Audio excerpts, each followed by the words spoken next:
Good evening. The fourth and final Dracula titled movie. Uh, Tonight was the main event, and we'll get to that. First movie of the night was uh, Dracula Has Risen from the Grave. It was another Hammer horror Christopher Lee Dracula, and Peter Cushing was not in this one, unfortunately, but Christopher Lee was, and Christopher Lee is very good Dracula. Um, he's so tall and his legs are so long. It's wonderful to see him flee and to whip the cape around, and it would be great to hear him talk more. The At least the ones that we've been watching. The first one was Horror of Dracula, and then this one, Dracula Has Risen from the Grave. Don't give him a lot of time to actually just be Dracula. He's doing the creepy. He's very creepy when he closes in to bite someone. And as I said, it's exciting to watch him flee crosses in sunlight. But I should like to, if he could interact with characters the way Dracula does in the book or in the Bela Lugosi Dracula, then that would be nice. And there are some Dracula Hammer horrors that I have not seen yet, and hopefully those serve that purpose. I also watched the final episode of season 1 of The Booth at the End, and that continued to be interesting. And 2 episodes that I'm pretty sure I hadn't seen, and the Malevolent Supernatural Force that I live with hadn't seen either. So those were interesting as well. But House of Dracula was as mentioned, the main event. It kind of Monster Avengers 3 or 4. It's but I think it's only the second movie that has Dracula, Frankenstein's monster, the Wolfman, so all 3 of those, and a hunchback. Not the one from House of Frankenstein, but a lady hunchback this time, who is also the assistant to Dr. Edelman, who is the actual Frankenstein stand-in this time, and she was a great character. Who he's a scientist, and he is experimenting with this mold from this plant that can soften bone or soften hard structures, including bone. And he thinks that it can be used to, for instance, apparently the problem with werewolves is that there's pressure in their skulls, and so he wants to, apply it to Larry Talbot's skull and soften it, and that will heal him. And I guess he wants to use it to flatten Nina the Hunchback's spine, and he's been saying he wants to help her for years, I guess, for as long as she's been his assistant. And so that relationship is interesting throughout the movie to watch that, and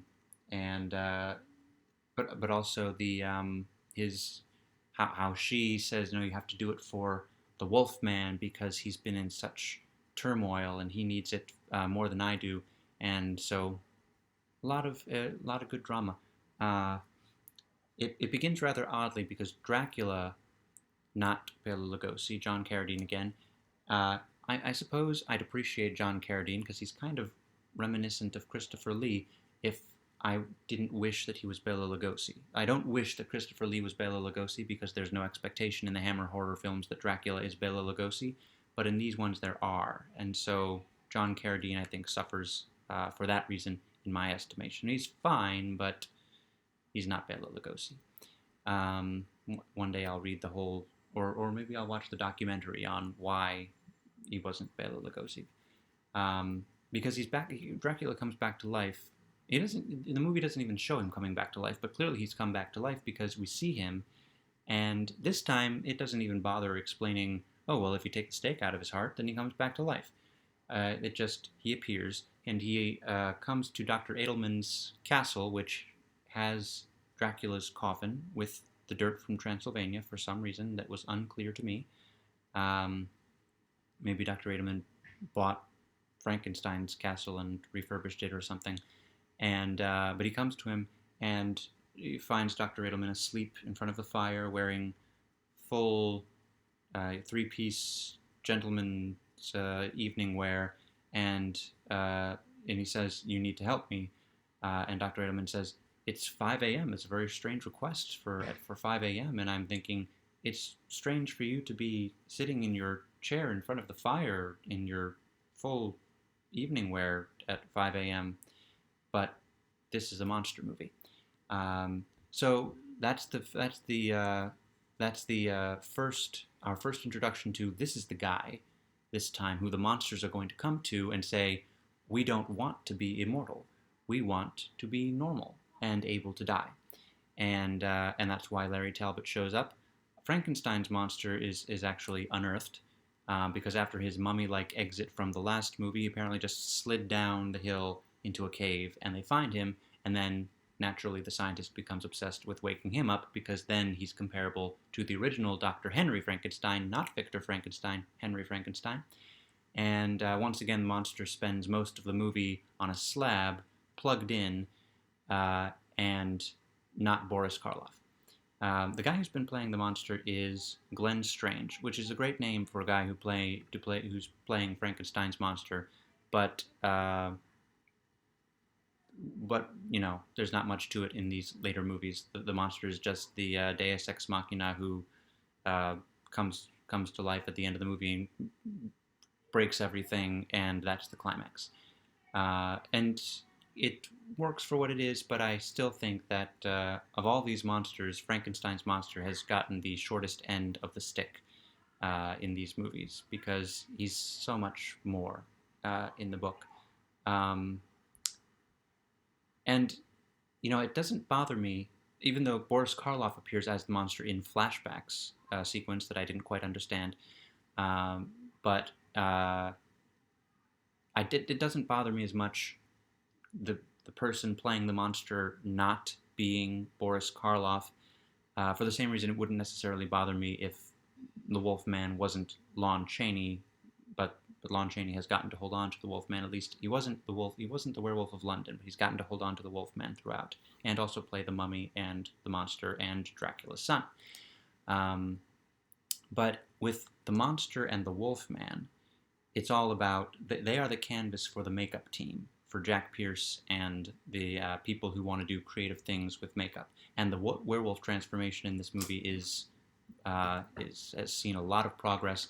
He actually transforms before your eyes. That's probably how they advertised it. He transforms before your eyes. It's not a 3 shots of his legs becoming furrier. It's his face is in motion, kind of nodding up and down, and it's very gradually turning into the werewolf. So that's cool. But with the monster, it's the same thing. Not transforming, but it's a makeup thing. They can put the monster on whoever, and it looks like the monster, and it acts like the monster because it doesn't speak, so it doesn't have to speak like the monster, but it does. So it's Glenn Strange looks like Lon Chaney Jr. looks like Boris Karloff as Frankenstein's monster. But with Dracula, Bela Lugosi looks this way, and there's not really a good shot of John Carradine, but John Carradine does not look this way, and so there's a dissonance. It's like, that's not the Dracula from the other one.